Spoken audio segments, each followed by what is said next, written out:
So tonight, we are going to kick off with a very brief presentation that I will deliver around tonight's focus around health links. We're then going to invite a couple of our colleagues in the system to deliver two presentations that will speak to health links as it relates to the work that they're involved with and leading forward as it relates to the implementation of the health links strategy. And then, as mentioned, there will be an opportunity for discussion post those presentations.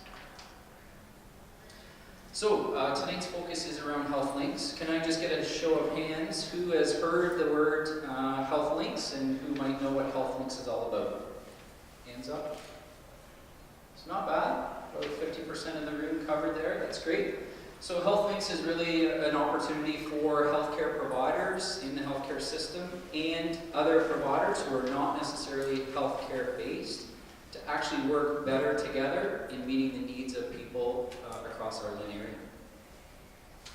So it really is about local partnerships. It's about those providers, either healthcare or social service type providers, really coming together around the individual and their family to really understand that individual's care needs and the needs of the family members who surround that individual, and trying to find solutions to how we, as leaders in the system, will work together in order to meet the needs of that individual and their family.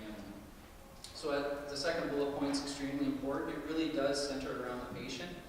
So it's really about individuals thinking about what they deliver and provide as services and programs and how they can contribute to that individual's needs.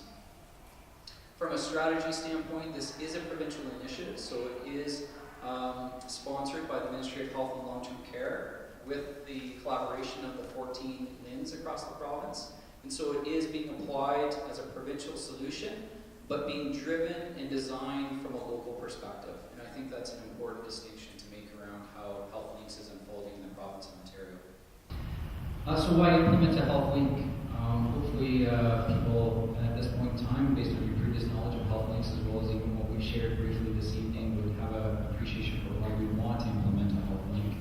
But I think everyone recognizes that a hospital isn't necessarily a place where people need to be or should be if they can be in an indoor care setting. And we do know that the longer individuals stay within hospitals, the greater complications come with that. So the goal obviously is to reduce the need for the use of hospital and really ensure that when somebody has to go to a hospital, it's ultimately for the acute care need and get their care in the community based on the partnerships and the providers circling around that individual, which is ultimately the part of what health links is about.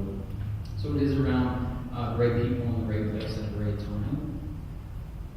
In terms of the population, this is something people see quite frequently, referred to as high users, 5%, 1%. There's a lot of different terms that are used for this, but the concept at the end of the day, whether you reframe it as a 5% or 1% or high users, is really ultimately around a small proportion of the population accounts for a large proportion of the expenditures and the costs that are in the system. So it's these individuals who have multiple comorbidities, multiple challenges, more than one or two, many that are coming into our system time and time and time again. And the Health Links initiative is really trying to address that. It's trying to get the providers circled around those individuals to try to figure out how we can deploy the programs and services at the right intensity and intervals in order to reduce individuals having to rely on expensive care, which tends to be some of our acute care services in the system. So it's really around multiple partners, multiple individuals, whether it be primary care, acute care in some cases, community care, long-term care. It's multiple providers, multiple individuals that any one individual may need to be accessing and seeing. It's about connecting those individuals so that they're not only able to identify what the individual needs, but also informed by what the others are doing as it relates to treating that individual or caring for that individual. And so this is obviously, pictorial in the sense that it's really about putting the individuals in the center and looking for the providers to actually be working on behalf of the individual. So really trying to understand what the individual has as a challenge and complication and how might those services be best coordinated and connected in order to meet those needs. So what's the experience elsewhere? So Health Links is certainly founded on experience in other jurisdictions. There are different jurisdictions you can point to that show results related to the concept of health links, which is partnerships around the individual. In this case, Quebec has been cited. So in Quebec, they had 200 individuals as part of their initial work. And those are the kinds of results that they were able to achieve by having those 200 individuals better connected to their care providers and their care providers better connected together. So things like an improved sense of well-being and quality of life, which ultimately is key for all. The emergency department usage was 72% less than what the experience was previously, and admitting to the hospital 83% fewer times. So I think those are just a few stats. There's probably others that would be able to be going up on the slide, but just a few snapshots into the results that health links can bring to individuals and their families. So who are the partners? This is really just a listing of partners. You in the audience will recognize many of these. Some of you are here representing some of these partners.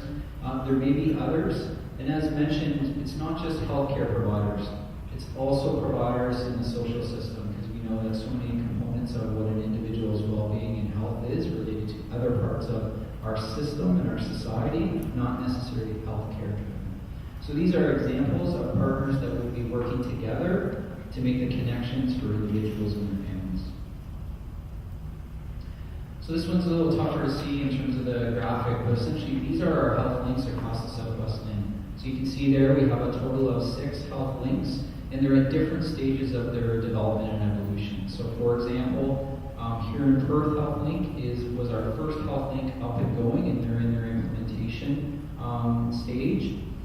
The London Middlesex Health Link is the next one that came through the pipeline, and they're entering their implementation stage.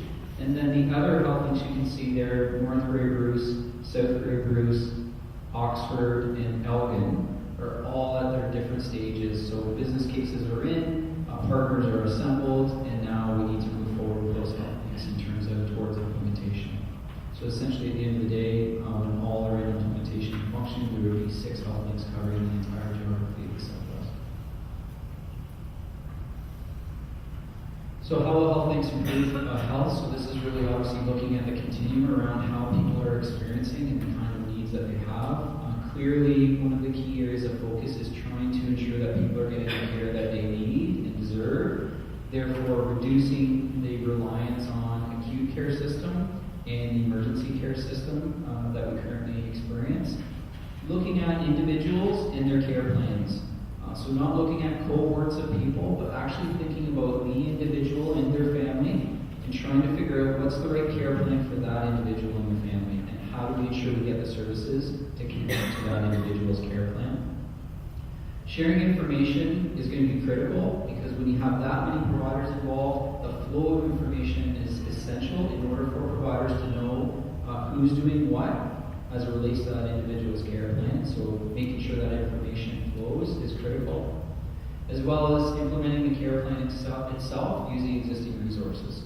So really about assembling those care providers around the table and having authentic and honest conversations about what programs and services do I have as a healthcare provider in the system, and what of those programs and services does this individual need as it relates to their care plan.